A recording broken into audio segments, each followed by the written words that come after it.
bí nǹkan kò bá yí padà tí nǹkan kò sì tún dàrú o. ọjọ́ kẹẹ̀ẹ́dógún nínú oṣù kejì ọdún tá a wà yìí,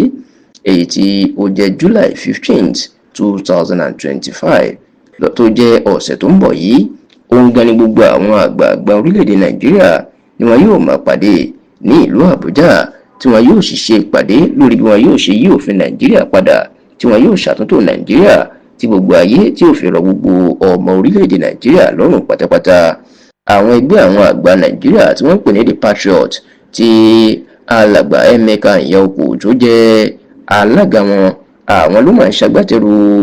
àtúnṣe sí òfin Nàìjíríà yìí, tó sì jẹ́ pé láti nǹkan bí ọdún kan tí wọ́n ti bẹ̀rẹ̀ ètò lórí bí wọn yóò ṣe ṣàtúnṣe sí òfin Nàìjíríà, pàápàá òfin ọdún 1999 tí wọ́n ló ń kó ìyàjọ gbogbo ọmọ Nàìjíríà.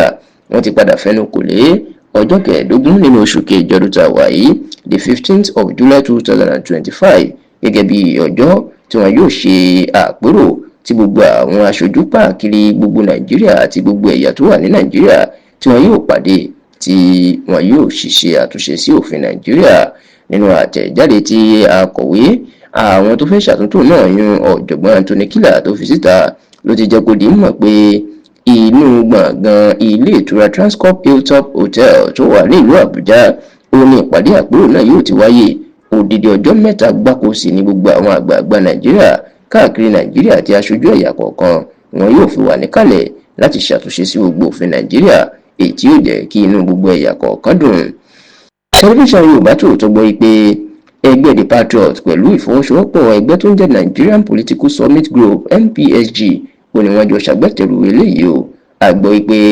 àwọn ọba ńlá ní ilẹ̀ Nàìjíríà tí wọ́n gbà bí ọba tó tóbi jù, ìyẹn Sultan ìlú Sokoto Ọọ̀ni Ilé-Ifẹ̀, Òbí Ọ̀nìṣà àti Emir Kano, wọ́n ti ránṣẹ́ pé àwọn náà láti wá sọ̀rọ̀ níbẹ̀. a tún fìdí ẹ̀ múlẹ̀ pé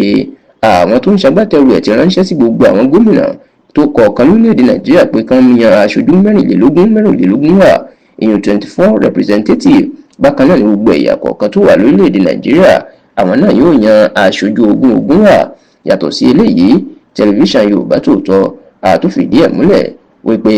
gbogbo ẹgbẹ́ àwọn àgbààgbà ẹ̀yà kọ̀ọ̀kan, pàápàá bí ẹgbẹ́ Afẹ́nifẹ́re nílẹ̀ Yorùbá, ẹgbẹ́ Ohanaeze Ndigbo ní ilẹ̀ Ìgbò, ẹgbẹ́ Arewa Consultative Forum ní ilẹ̀ Haúsá, ẹgbẹ́ Middle Belt Forum ti àárín gbùngbùn Haúsá àti ẹgbẹ́ Niger Delta Forum ti àwọn ìjọ, gbogbo wọn náà ti ránṣẹ́ pé láti wà níbẹ̀. a gbọ́ pé àwọn ààrẹ tẹ́lẹ̀ lórílẹ̀‐èdè yìí, olóyè Olúṣẹ́gun Ọbásanjọ́ àti ọ̀mọ̀wé Goodluck Jonathan, àwọn náà yóò sọ̀rọ̀ ńbẹ̀. bẹ́ẹ̀ làwọn adarí ẹ̀sìn náà àwọn náà yóò wà níbẹ̀. bákan náà làwọn àgbààgbà Nàìjíríà bíi ajagunfẹ̀yìntì T.Y. Danjuma, ọ̀jọ̀gbọ́n Wọlé Ṣóyínká, ambassadọ̀ Tókunbọ̀ Awólọ́wọ̀, ọmọ olóògbé Awólọ́wọ̀, Mallam Tanko Yakasai, ọ̀jọ̀gbọ́n Angu Abdullahi, ọba Olúfálàyè, ààrẹ Afibabala,